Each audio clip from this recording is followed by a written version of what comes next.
할렐루야. 오늘은 제가 다른 기도 제목을 하나 말씀드리면서 기도하고 말씀을 나누기를 원합니다. 오늘 이렇게 예배 여러분 참석하셨는데요, 또 예배의 인도자 중에 한 명으로, 또 말씀을 전하는 자의 한 명으로 늘 예배 시간만 되면 생각되는 부분들이 많이 있습니다. 오늘 모이는 분들은 무슨 생각을 하고 모였을까? 또 예배를 앞두고 어떤 생각을 하고 계실까? 많은 생각을 하게 됩니다. 여러분에게 지금 무슨 문제가 있다고 말씀드리는 게 아니에요. 저 스스로도 그렇게 생각합니다. 때로는 아무런 기대감이 없이 그럭저럭 흘러가는 예배 시간을 제가 스스로 마주하고 있다고 생각한다면 일단 정신을 번쩍 차립니다. 하나님의 도우심을 다시 구하는 것이죠. 때로는 기도합니다. 하나님, 이렇게 그럭저럭 흘러가는 예배를 제가 드리기를 원치 아니합니다. 이 분위기를 깨뜨릴 수 있는 말도 주시고 합당한 찬양도 주십시오.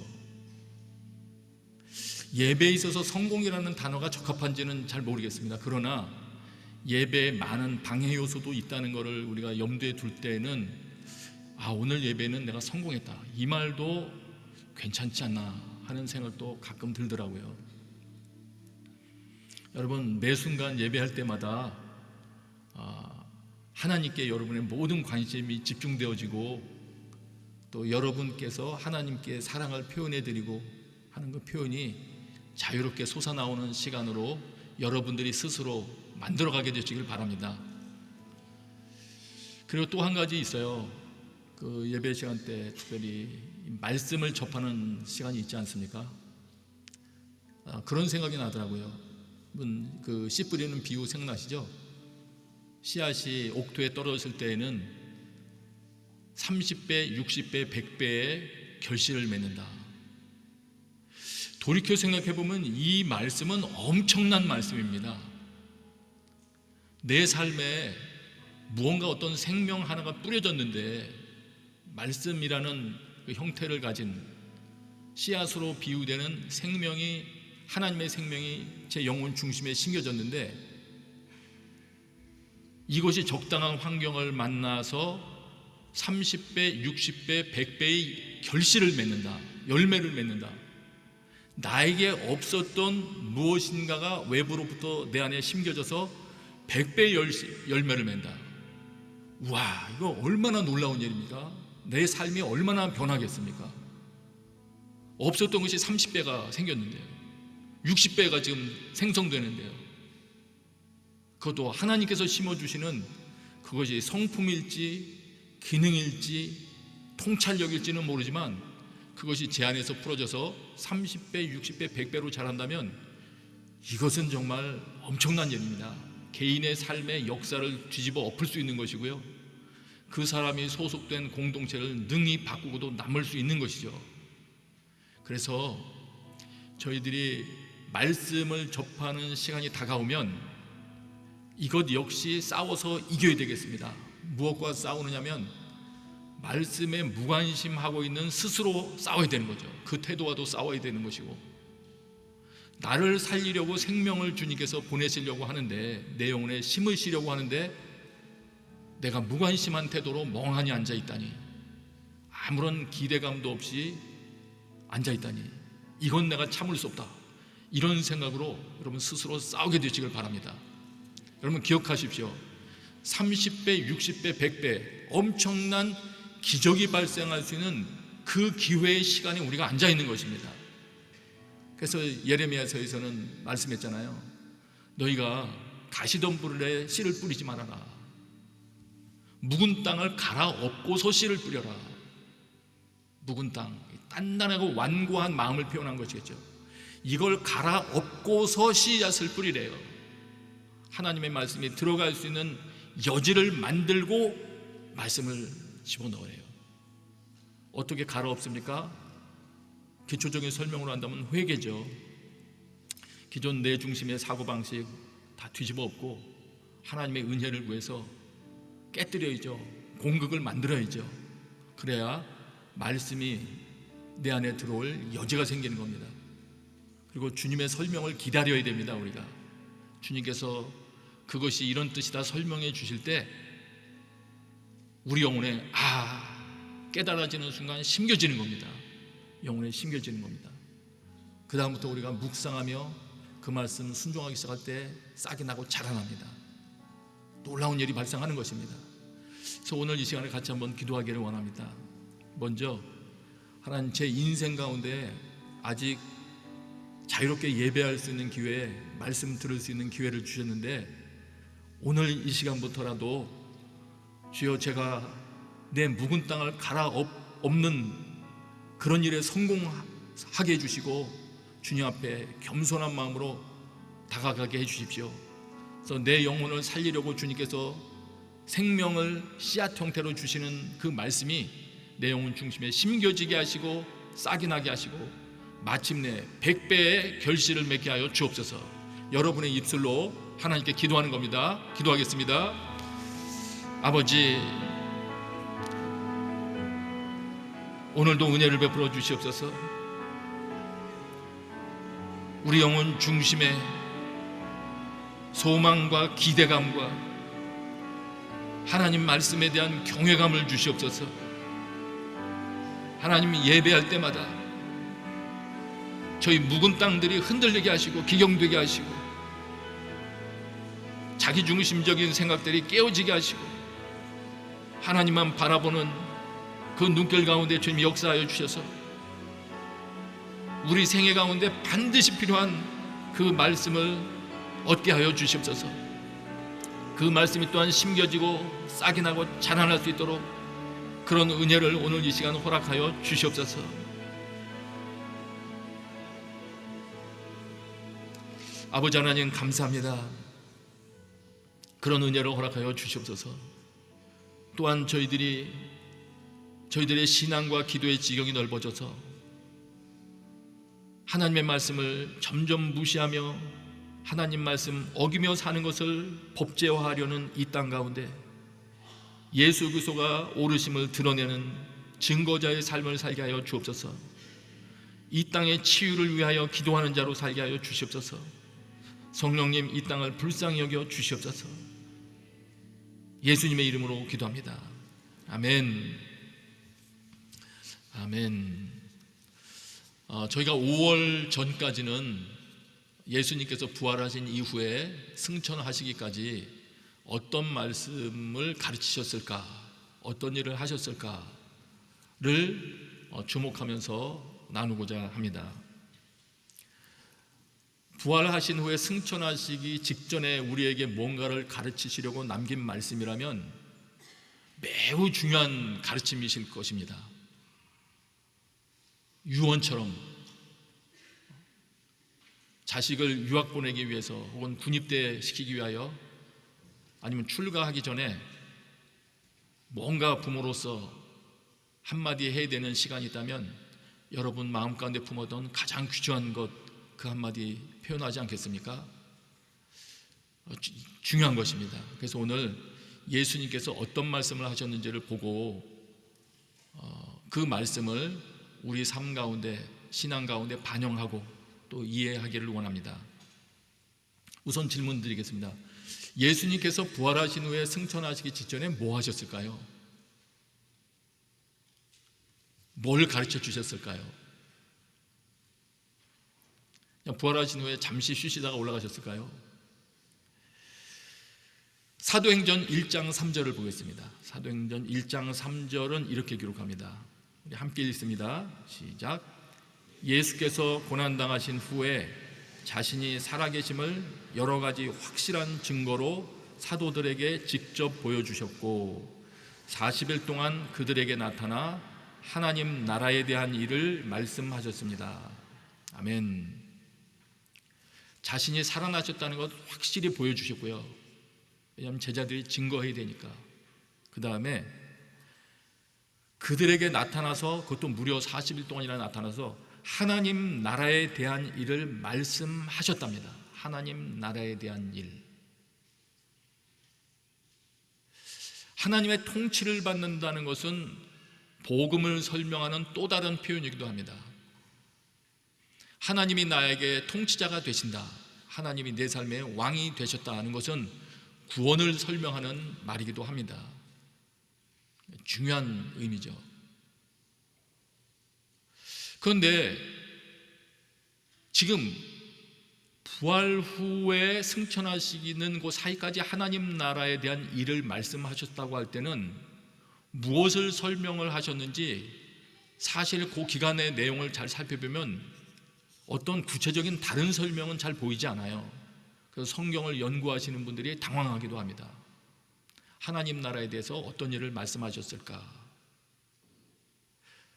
생애 초반에는 많이 말씀을 하셨죠. 십자가 달리시기 전까지 하나님 나라에서 물론 많은 가르침을 하셨습니다. 그런데 부활 후 승천 기간을 말씀드리는 겁니다. 중요한 주제를 계속 반복해서 말씀드리는 것인데 그 내용이 뭘까? 관심을 가지고 찾아보다 보니까 제자들에게 마지막으로 당부하신 말씀 가운데 그 내용이 담겨 있을 거라는 생각이 듭니다. 그 내용은 이런 내용들이에요. 사복음서 후미를 장식하는 말들이죠. 제가 잠깐 말씀드리면 이렇습니다. 마태복음은 어떻게 마무리됩니까? 가서 제자 삼으라고 그러지 않습니까? 내가 너에게 가르친 모든 것들을 가르쳐서 지키게 하여라. 내가 세상 끝날까지 너희와 함께 하겠다. 뭘 말씀합니까? 가서 복음 전하기 위해서 이동하는 것이죠. 제자를 삼아서 가르쳐라. 하나님께서 말씀해 주신 것을 가르쳐라. 마가복음은 또 뭐라고 하십니까? 온 천하에 다니면서 복음을 전하라고 하신 다음에 믿는 자들에게는 이런 표적이 따를 거다. 새 방언을 말하고 손을 얹으면 병이 나을 거고 귀신이 쫓겨나 나갈 거고, 그러면서 제자들이 나아가서 하나님께서 가르쳐 주신 말씀을 증거할 때 실제로 뒤따르는 표적을 주셔서 주께서 함께 하셔서 표적을 나타나게 하심으로써 증거하는 말씀들이 사실이라는 것을 입증해 주셨습니다. 역시 전도 현장에서 나타나는 일들입니다. 누가복음에서는 뭐라고 말씀하셨습니까? 오늘 살펴볼 누가복음에서 보면 마무리를 그렇게 합니다. 위로부터 내려오는 능력을 입을 때까지 예루살렘에 머물러 있어라. 왜 이런 말씀을 하셨을까요? 사도행전과 연관해서 본다면 누가는 성령님께 대해서 관심이 많습니다.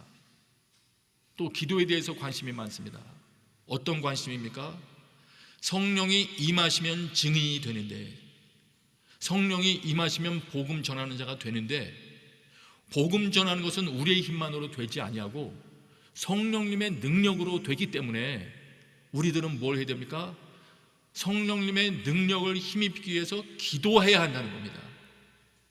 그런 차원에서 성령님의 능력을 더 얻기 위해서 기도하라는 것을 말씀을 가르쳐 주십니다. 요한복음에서는 어떻게 마무리됩니까? 베드로를 다시 방문해 주신 예수께서 세 번이나 다시 확인하면서 사랑 고백을 할 수 있는 기회를 주시죠. 어떤 면에서는 회복의 기회를 주신 것이고, 그리고는 뭘 말씀하십니까? 나를 사랑하느냐 확인하신 다음에 내 양을 먹여라, 내 양을 쳐라. 다시 말하면 돌보라는 이야기죠. 전도와 관련지어서 얘기한다면 하나님의 복음을 받아들이고 길을 돌이킨 자가 있다면 목자가 양을 돌보듯이 끝까지 돌봐라. 그것이 필요하다. 이런 말씀이 되겠습니다. 어디까지 끝까지입니까? 베드로에게 하신 말씀으로 보면 죽기까지입니다. 그러므로 우리는 제가 초두에 말씀드린 것과 연관시켜 말한다면 이렇게 생각할 수 있습니다. 한 사람에게, 자기 마음대로 살아가던 사람에게 그 사람이 길을 돌이키게 해서 그 사람이 영혼 중심에, 그 사람이 받고 열매 맺으면 인생이 완전히 바뀌고 살아날 하나님의 말씀, 생명을 심어서 성장하게 하는 작업은 쉬운 일이 아니다. 다양한 일들이 필요한 것이다. 가르치는 일도 필요하고 복음 전하는 일도 필요한 것이고 복음 전하는 과정에서 때로는 표적을 일으키는 것도 필요한 것이고, 성령님의 능력이 필요하기 때문에 우리는 기도도 필요한 것이고, 돌아온 자가 있으면 돌보는 이런 일들도 필요한 것이다. 이런 많은 것들을 통해서 한 영혼이 주님 앞에 돌아왔을 때 그가 성장할 수 있다, 이런 것을 가르쳐 주신 셈입니다. 요약하면 이렇게 됩니다. 예수님께서 가르쳐 주신 마지막 남기신 하나님 나라에 관한 일은, 하나님 나라에 들어가기 위해서는 이런 것들이 필요하다. 회개하고 복음을 믿는 것이 필요한데, 그러기 위해서 그 모든 것들을 시작시킬 수 있는 것은 복음을 전하는 일이다. 이걸 말씀하신 셈이에요. 전도와 관련된 말씀을 하신 거예요. 예수님께서 이미 여러 곳에서 우리가 알아보았지만 하나님의 주 관심사는 역시 사람을 살리는 일입니다. 오늘 하나님께서 가지고 계신 이 관심사가, 예수님께서 마지막 장면에서 또 가르쳐 주신 이 관심사가 우리의 삶에 반영되게 되시기를 바랍니다. 네.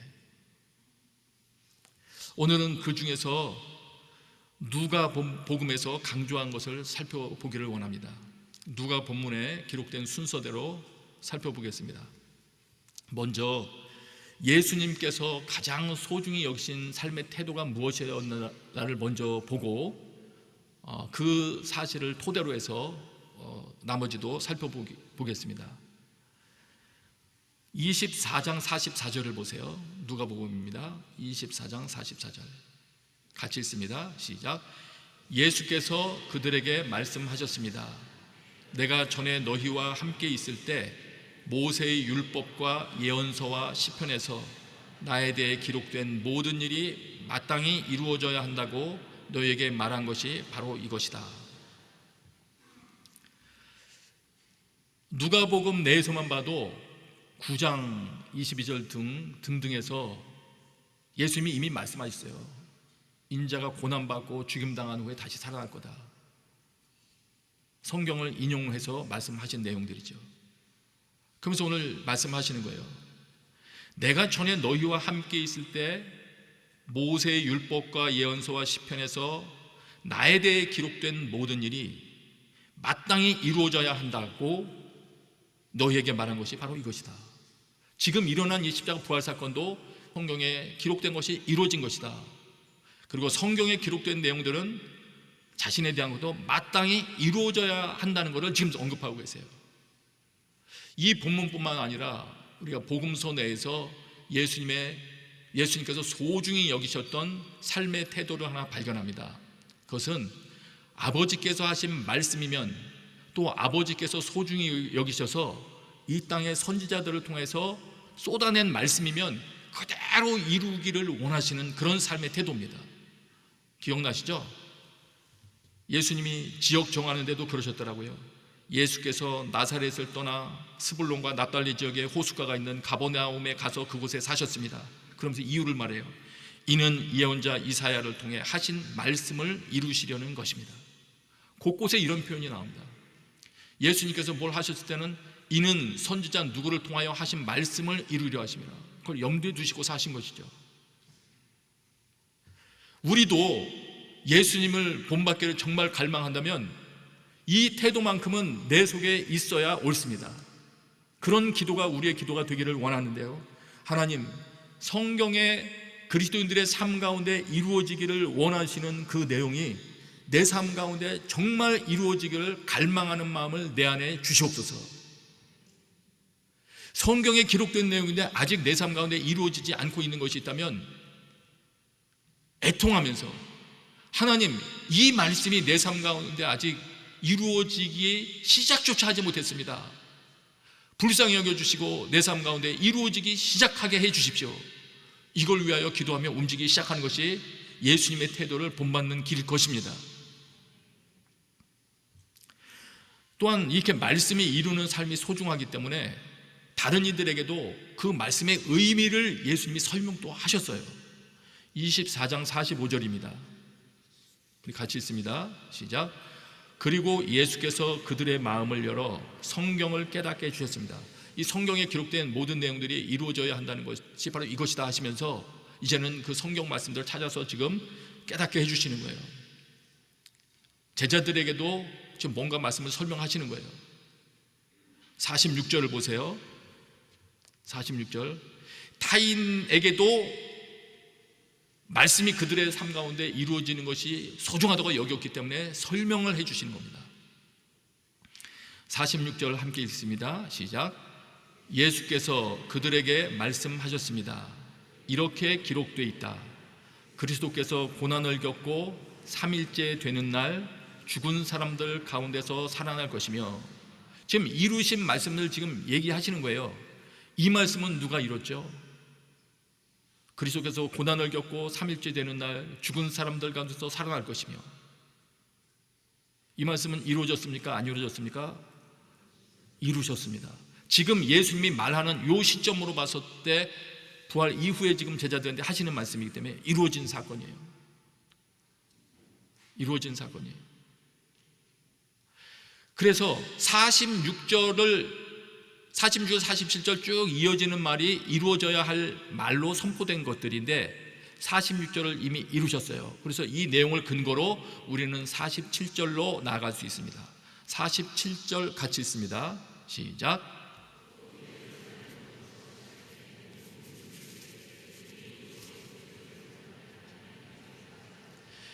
예루살렘으로부터 시작해서 모든 민족에게 그의 이름으로 죄 용서를 받게 하는 회개가 전파될 것이다. 회개는 누군가가 죄를 고백한다고 이루어지지 않습니다. 죄사함이 누군가가 자기 죄를 깨달았다고 이루어지지 않습니다. 사전에 예수님께서 그 죄를 처리하신 십자가 사건이 있었기 때문에 그 사실을 받아들이면서 회개하는 자의 죄가 처리되는 것입니다. 그래서 회개 복음을 전파할 수 있도록 토대를 46절에서 46절을 말씀을 이루신 예수 그리스도의 사건이 있고, 그 후에 회개, 용서받게 하는 회개를 전파하는 일이 47절에서 이루어질 것이라고 하십니다. 그러면 여러분, 우리가 물어봐야 됩니다.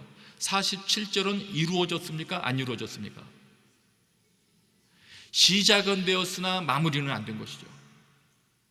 이거는 누가 해야 되는 겁니까? 우리가 해야 되는 거죠.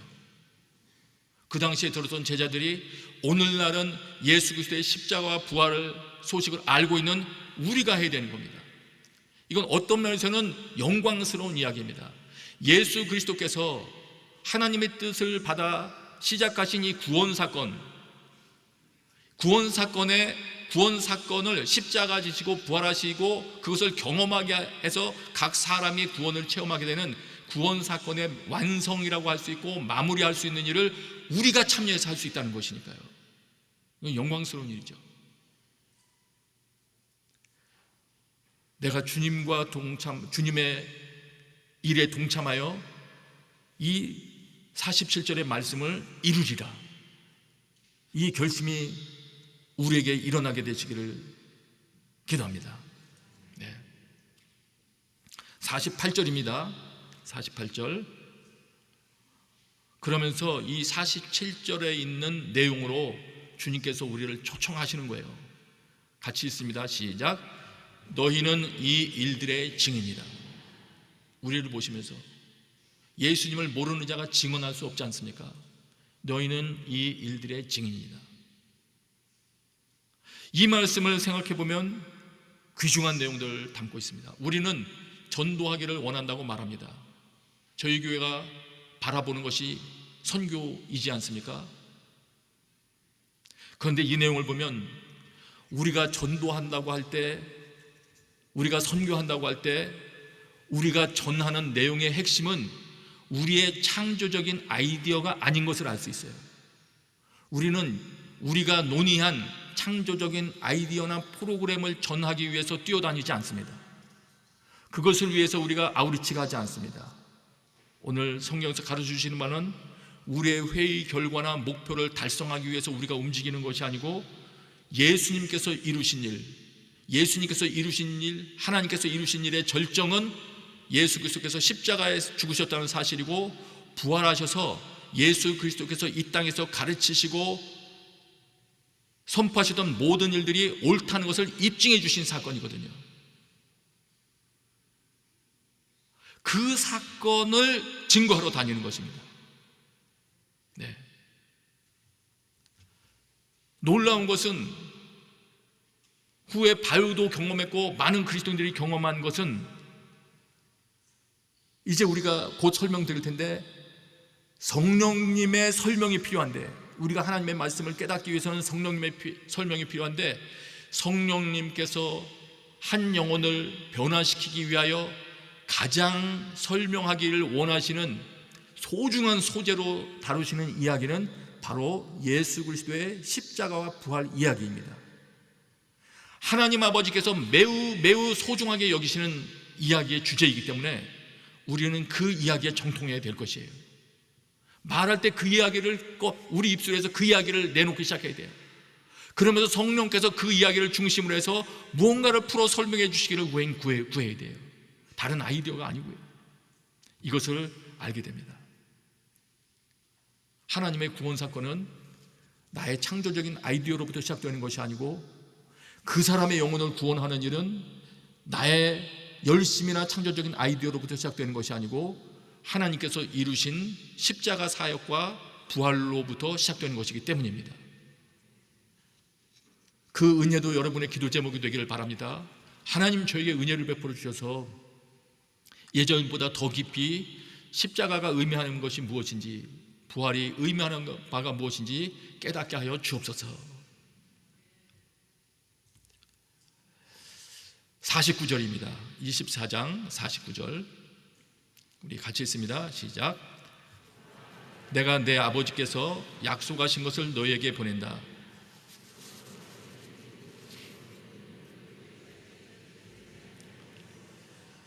그러므로 너희는 위로부터 내려오는 능력을 입을 때까지 예루살렘에 머물러 있으라.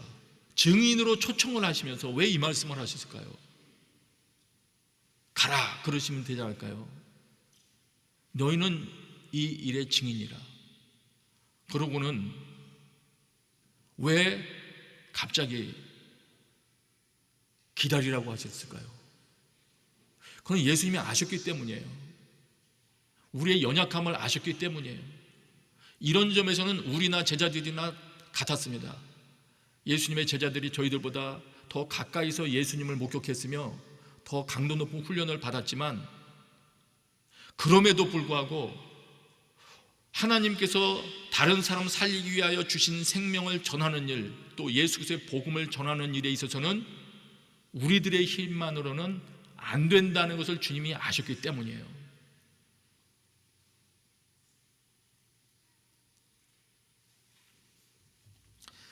성령님의 일하심이 없이는 하나님의 말씀 하나조차도 운반할 수가 없구나, 그런 힘이 없구나 하는 것도 우리가 알고 있어야 될 내용입니다.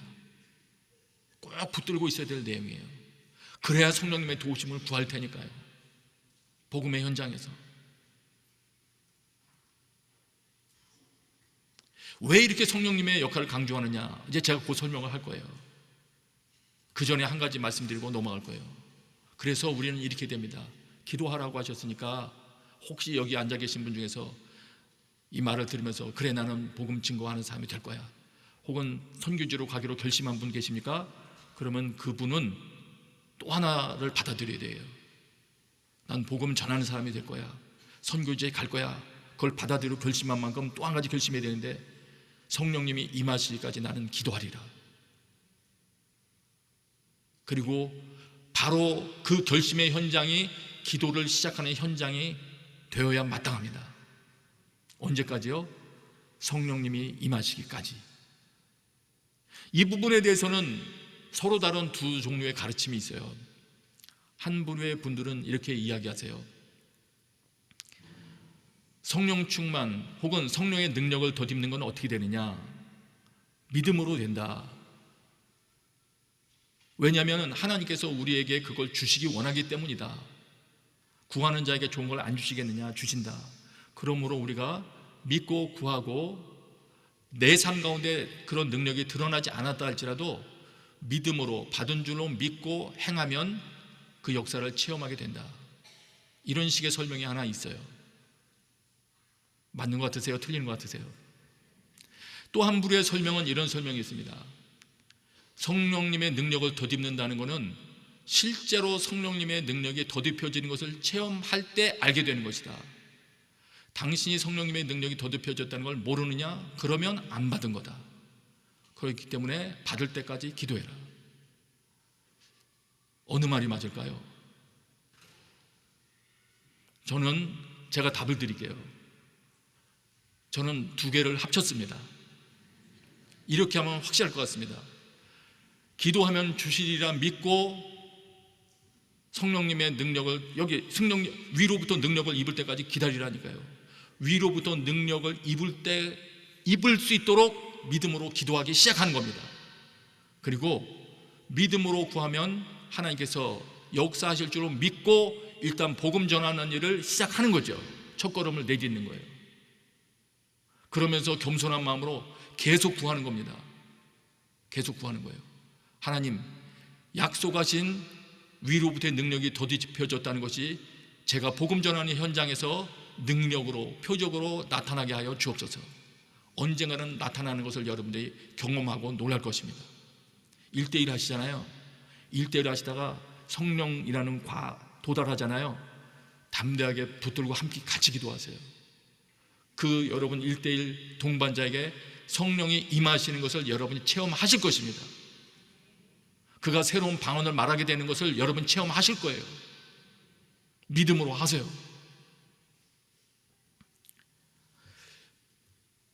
그럼 어떻게 지금 이렇게 성령님이 필요하다는 것을 지금 누가가 강조하게 됐을까? 살펴보다 보니까 누가가 관찰한 결과가 그랬기 때문이에요. 누가가 관찰한 복음을 받아들인 사람들이 어떻게 변하는가를 관찰했더니 이런 것을 본 것 같아요. 누가복음서와 사도행전을 보면 나옵니다. 잠시 옮겨드리면 이렇습니다. 24장 25절을 보세요.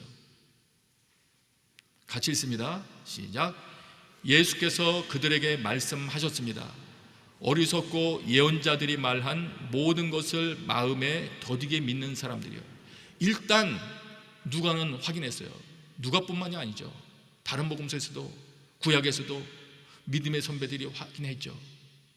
안 믿는구나. 혹은 믿고자 한다 하더라도 그 내용이 옳다는 것은 받아들여도 믿음으로 간직하기까지는 시간이 너무 많이 걸리는구나. 우리와 동일한 연약함이죠.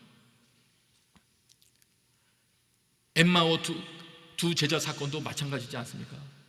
아주 근거리에서 십자가와 부활을 경험했는데, 부활 사건이 며칠 지나지도 않았는데 그 사실도 아직 믿음으로 받아들이지는 못하고 있습니다. 이들이. 그러니 2000년도 넘은 긴 세월을 지난 우리가 그 사실을 믿게 된다는 것은, 받아들이게 된다는 건 어떤 의미에서는 참 은혜예요. 성령님께서 역사해 주셨다고밖에 설명할 수 없을 거예요. 더디 믿는 사람들, 마음에 더디 믿는 사람들. 그래서 무엇이 또 필요한가 누가가 관찰한 것 같아요. 누가가 말하는 곳곳에 이런 설명이 있습니다. 24장 27절에 보면 예수께서 성경 전체에서 자기에 관해 언급된 것을 그들에게 자세히 설명해 주셨습니다. 예수님께서 성경을 설명해 주시는 장면이 나와요. 사도 바울도 사도행전에 보면은 설명합니다. 예수님에 대한 사건을 설명하고 증거하는 장면이 나와요. 또 이런 장면을 목격합니다.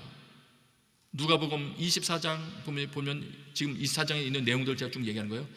그제야 그들의 눈이 열려 예수를 알아보았습니다. 그제야 눈이 열리는 사건이 있대요. 그리고 예수께서 그들의 마음을 열어 성경을 깨닫게 해주셨습니다. 마음이 열리는 일이 있대요.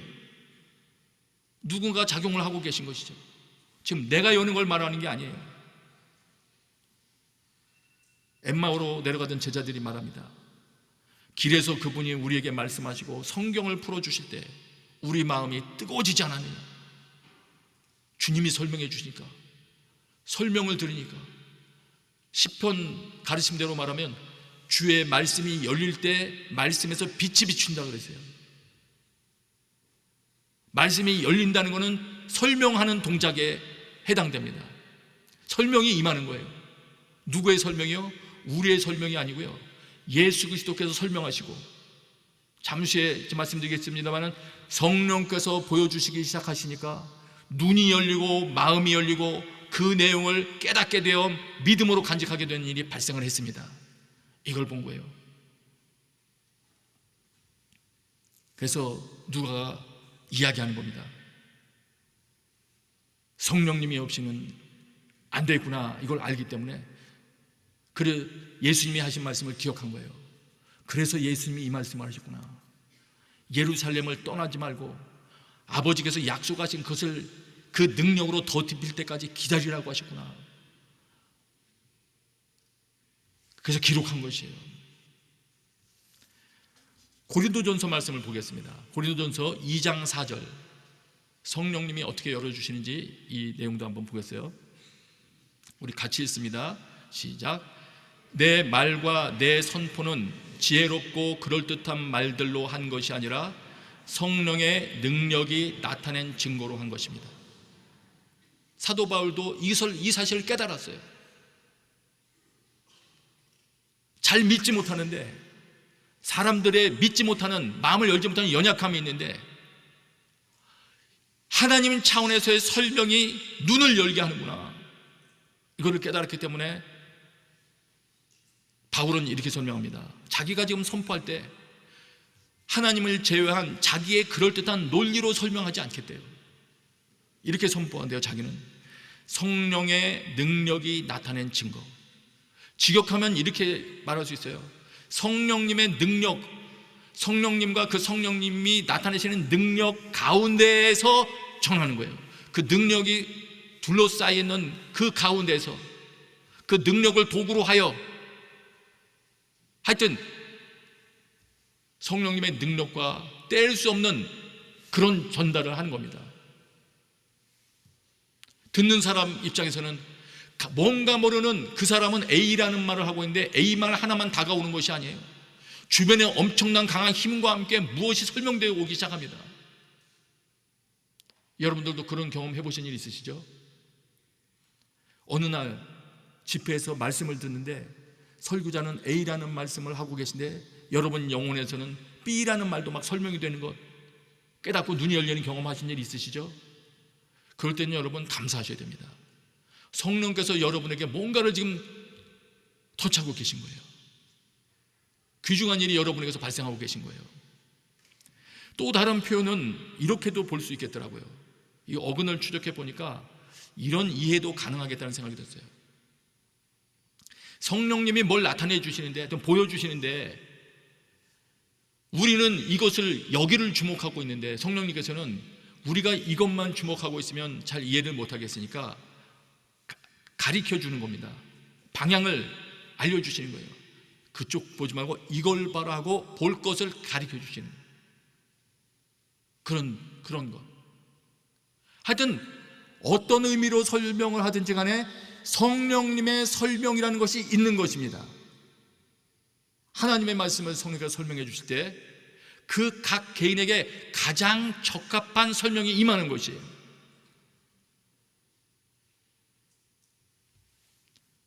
여러분, 그 은혜가 여러분의 것이 되게 되시길 축복합니다. 네.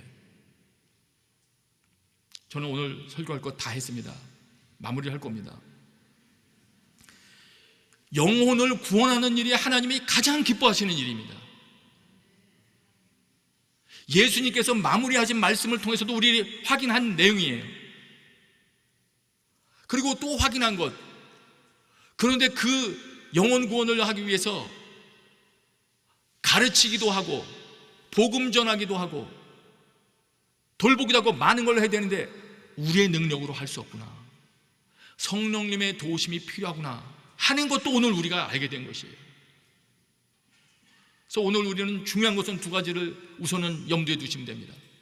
하나님이 가장 기뻐하시는 사람 살리는 일, 그것이 내가 원하는 일이 되어야 되는데 그 임무는 성령님이 도와주셔야만 가능하기 때문에 우리는 성령님의 도우심을 구하는 기도를 하는 자가 되어야 되겠구나. 그 기도가 오늘 내 삶 가운데 시작이 되어야 되겠구나. 이렇게 생각하시면 잘 생각하신 겁니다. 우리가 1:1도 하고 선교도 하고 전도도 하고 때로는 부모님의 영혼을 위하여 병실에서 안타까운 마음으로 복음을 증거하기도 하지 않습니까? 요청하기도 하잖아요. 때로는 과거에는 잘 믿는 듯 하다가 집 떠난 우리 아들, 딸 때문에 고민하지 않습니까? 우리도 우리 입으로도 다가가서 복음 증거하여야 할 것이지만 기도하십시다. 하나님, 제가 입을 열 때 그 현장 가운데 살아계신 성령님께서 함께하여 주옵소서. 성령님께서 내 아들이 듣고 깨달아 할 수 있도록 설명하여 주시옵소서. 우리 부모님이 과거에 교회에 나갔을 때 경험했던 모든 것들 기억이 회상되면서 다시금 복음 앞에 무릎 꿇을 수 있도록 성령께서 설명하여 주시옵소서. 여러분, 이런 기도가 오늘 우리의 기도가 되기를 원합니다. 이 시간 우리 같이 한 목소리로 기도하면 좋겠습니다. 하나님, 그렇습니다. 제가 하나님의 그토록 소중히 여기시는 그 말씀을 내 삶에 반영하며 살게 하시고 또한 그 일을 위하여 기도하는 삶 살게 하여 주옵소서. 기도합니다. 아버지 하나님, 이곳에 모여있는 이들을 축복하며 기도합니다. 하나님 또한 저희들 불쌍히 여겨 주시옵소서. 하나님께서 우리를 살리기 위하여, 우리를 풍성케 하기 위하여 심어주시고자 주신 말씀들, 받기에도 더디고 믿고 실천에 옮기는 데에도 심히 더딘 자들입니다. 회개하며 주님 앞에 나가게 하여 주옵소서. 더 이상 그럭저럭 이런 모습으로 살아가지 않을 수 있는 용기와 담대함을 더하여 주옵소서. 하나님, 우리 입술을 통하여 하나님의 구원 사역을 마무리하여야 할 터인데 하나님, 주님 앞에 기도하오니 담대함 주시고 또 우리가 입술을 열어 예수 그리스도의 십자가 부활을 설명하기 시작할 때 그 가운데 임하는 성령님의 역사를 경험하며 저희들이 함께 기뻐하게 하여 주시옵소서. 주님, 그래서 우리가 속한 모든 곳에 새로운 변화를 일으키는 자들 되게 하여 주옵소서.